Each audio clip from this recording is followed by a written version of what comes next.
Hello everyone. So we are back with the part 7 of our challenge accepted series. ये question थोड़ा important है, इसके अंदर आपको एक न्यू नेम रिएक्शन पढ़ने को मिलेगी, तो इसको देखते हैं आप कैसे होगा। हमें ऐसा कुछ एक स्ट्रक्चर दे रखा है, उससे हमें ये बनाना है। अब ये तो इतनी लंबी चेन हटेगी कैसे? तो देखो क्या करना होता है, जब हमें बेंजीन से कोई इतनी लंबी चेन हटानी हो, उसके लिए हम उसको सिंपली पोटेशियम पर मैंगनेट से ट्रीट कर देते हैं। पोटेशियम पर manganate in acidic medium heat. क्या होता है, इसका ये वाला जो कार्बन है इसको छोड़ के बाकी पूरी की पूरी चेन क्लीव हो जाती है और हमें क्या मिल जाता है, बेंजोइक एसिड। क्या मिल गया? Benzoic acid. यानी कि अगर आप कुछ ऐसा सा देखो कि एक बेंजीन है, एक अमाइड ग्रुप लगा हुआ है, या फिर इधर कह लो कि ना इधर से एक एस्टर ग्रुप लगा हुआ है। इसको दो हिस्सों में अगर हम तोड़ के भी देखते हैं, अगर हम इसको ऐसे क्लीव करके देखें तो देखें सिर्फ इधर एक अमाइड ग्रुप है और इधर एक फिनोलिक ग्रुप है। तो यहाँ से कुछ कुछ समझ में आ रहा है कि अगर इस यहाँ कार्बोनिल क्या है, बेंजीन से डायरेक्टली अटैच्ड है, वहां पर किसी भी फिनाइल रिंग के साथ कार्बोनिल डायरेक्टली अटैच्ड नहीं है। तो ऐसे इस रिएक्शन के अंदर हमारी एक बहुत फेमस नेम रिएक्शन आती है, कर्टियस रिएक्शन। कर्टियस रिएक्शन, इसके अंदर नाइट्रीन इंटरमीडिएट होता है। पहला स्टेप हम क्या करेंगे, इसको SOCl2 से ट्रीट कर देंगे ताकि ये COCl बन जाए। देन हम इसको सोडियम नाइट्राइड NaN3 इससे हम ट्रीट कर देंगे। तो अब हमारा क्या बनेगा, एक आइसोसाइनेट की फॉर्मेशन होगी। किसकी फॉर्मेशन? आइसोसाइनेट। आइसोसाइनेट बनता है, पता कर कर आना, मैं भी कंफ्यूज्ड हूं, मैं आपको बताऊंगी वैसे अभी। तो क्या है, ये बना। अब देखो यहां पर हमें नाइट्रोजन चाहिए था और ये नाइट्रोजन हमें मिल गया है, एक कार्बोनिल भी मिल गया। बस कमी किसकी है? इस ऑक्सीजन की। तो ये कैसे मिल जाएगा हमें? अगर हम इसके ऊपर एक फिनॉल डाल दें।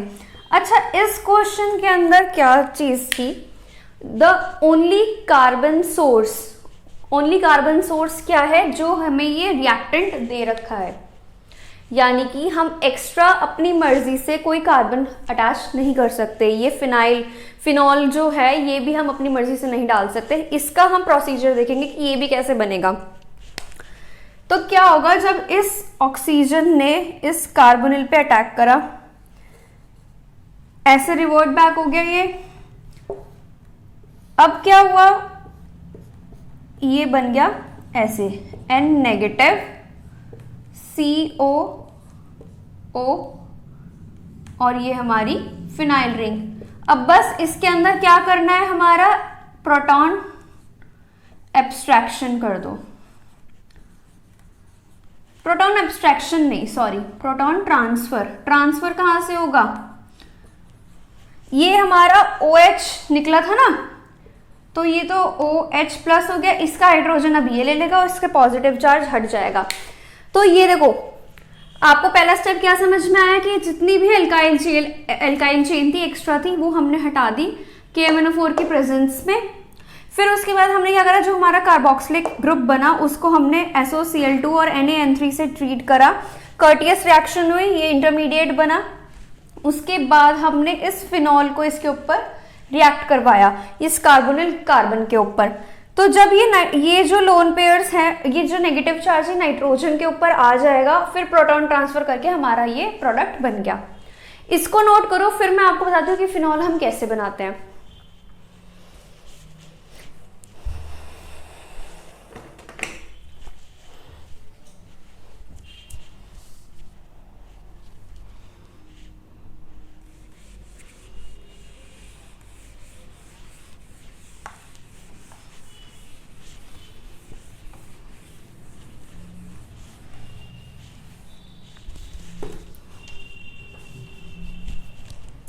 अब देखो हमारे पास ये बेंजोइक एसिड जो हमारा बीच में बना था, हम इसी को ही लेकर हम फिनॉल भी बना सकते हैं। कैसे?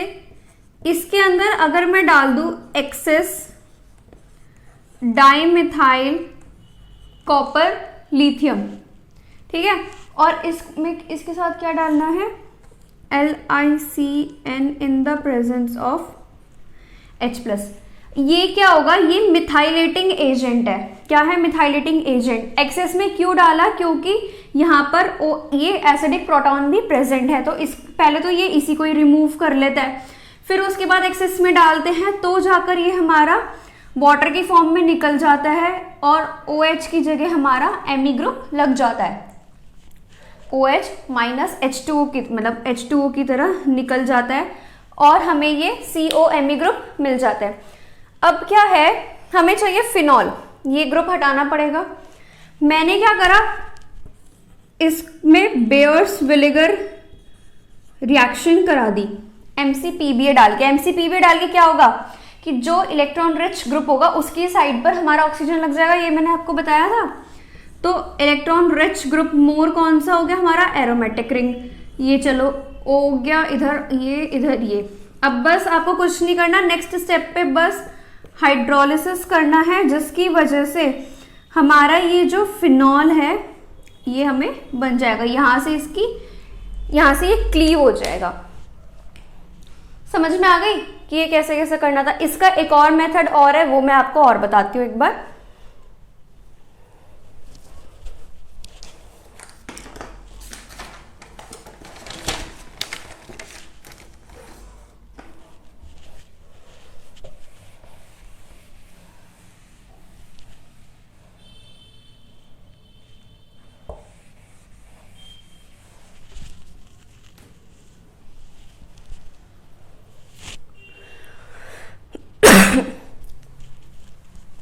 देखो, ये बेंजोइक एसिड था, इस पे मैंने वापस से ही कर्टियस रिएक्शन करी, SOCl2 NaN3, और फिर मैंने जो थर्ड स्टेप में मैंने क्या डाल दिया? Simple water. सिंपल वाटर डालने की वजह से क्या होगा कि ये जो है हमारा अमीन बन जाता है।